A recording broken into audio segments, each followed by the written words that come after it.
यो 4 महिनामा मैले कामै गर्न पाएको छैन साँच्चै भन्दै पर्दाखेरि। कहिले के आन्दोलन भएको छ, कहिले के आन्दोलन भएको छ, कहिले मेरो माथि प्रश्न उठाएछ, कहिले यो भएन, कहिले त्यो भएन, हरेक चोटि केही न केही भएको छ के। मैले कामै राम्रोसित गर्न पाएको छैन। मैले नीति योजनाहरू बनाउने कति कामहरू छ जुन चाहिँ मैले गर्नुपर्ने छ। म मनबाट मात्र बोल्छु, धेरै भूमिका बाँध्दिनँ, मन पनि पर्दैन, आउँदैन आउँदैन, जरुरत पनि छैन जस्तो लाग्छ मलाई। त्यहाँ मलाई काम गर्नु पठाएको, भाषण गर्नु पठाएको होइन।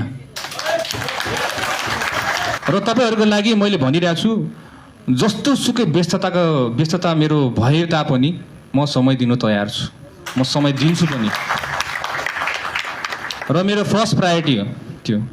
जहिले गएर मैले के भयो भने हरेक मन्त्रालयमा सुन्नु जानु होला तपाईँले, धेरै जस्तो मै कराइरहेको हुन्छु त्यहाँ। कतिवटा कुरा मागहरू हाम्रो पुरा नभएको, यो खै त माग, यो किन भएछैन, यो किन गरेको छैन भन्दै कराउने मै नै हुन्छु। हामीले त्यही चाहेको थियो र कति कुरा गृह मन्त्रालयमा हुनुपर्ने कुरा त हामीले गरिरहेको छौँ। तर त्यही पनि कति ढिला भइरहेको होला, त्यसमा म क्षमा प्रार्थी पनि छु, क्षमा पनि माग्न चाहन्छु होइन। र यसलाई हामी चाँडोभन्दा चाँडो चाहिँ अब केही न केही चाहिँ अब हामीले रिजल्ट ल्याउँछौँ। फर इक्जाम्पल अहिले हामीले एउटा जेनजी र शहीद परिवारबाट रिप्रेजेन्टेटिभहरू राखेर एउटा समन्वय समिति बनाइदिएका छौँ, जसले गरेर हाम्रो पीडा हामीले मात्र बुझ्छौँ र कुनै ब्युरोक्रेटले बुझ्दैन भन्ने हिसाबले चाहिँ मैले त्यही अनुसारमा उहाँहरूसँग कुरा गरेर एकजना ब्युरोक्राट हाम्रो कर्मचारी राखिदिएर प्रक्रियाहरू विधि पद्धतिहरू अपनाउनै पर्यो। त्यसको लागि चाहिँ हामीले एकजना राखिदिएर बाँकी सबै हाम्रो 5 जना चाहिँ शहीद परिवार र घाइतेबाट राखिदिएका छौँ। त्यो भएपछि हामीले भन्नु सकिन्छ, आफ्नो मुद्दाहरू आफूले राख्नु सकिन्छ, आफ्नो दुःखहरू आफैले कोर्नु सकिन्छ, त्यसमा समाधानहरू कोर्नु सकिन्छ भन्ने हिसाबले चाहिँ हामीले त्यो समन्वय समिति बनाइदिएको, ताकि तपाईँहरूलाई गाह्रो नपरोस्।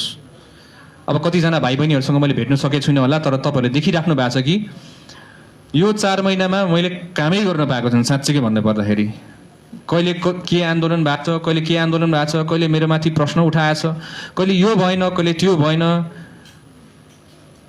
हरेक चोटि केही न केही भएको छ क्या। मैले कामै राम्रोसित गर्न पाएको छैन। मैले नीति योजनाहरू बनाउने कति कामहरू छ जुन चाहिँ मैले गर्नुपर्ने छ। तर हरेक नागरिक मेरो ढोकामा आउँदै गर्दा ढकढक्दै गर्दाखेरि, आँसु झार्दै गर्दाखेरि त्यो पनि त मेरो कर्तव्य त हो नि त। त्यसमा नि मैले त केही न केही त हेर्नु पऱ्यो नि त। त्यसकै लागि तपाईँहरूले जिताएर पठाइदिनु भएको हामीलाई, त्यही भएर रिप्रेजेन्ट गरेर पठाउनु भएको। त्यो इज्जत पनि धान्नु छ। फेरि जेनजीको नेताले सुनेन भनेर फेरि हाम्रो सबैजना जेनेरेसनलाई धिक्कारलाई फेरि त्यो इज्जत त धान्नु पऱ्यो नि त। कस्तो खतरा नेता पठाएको छ ल हाम्रो आजकलको युवाहरूले, कस्तो खतरा मान्छे पठाएको छ त नेतामा, उनीहरूको रिप्रेजेन्टेसन कस्तो खतरा भन्ने नि एउटा सुन्नुहोस् न।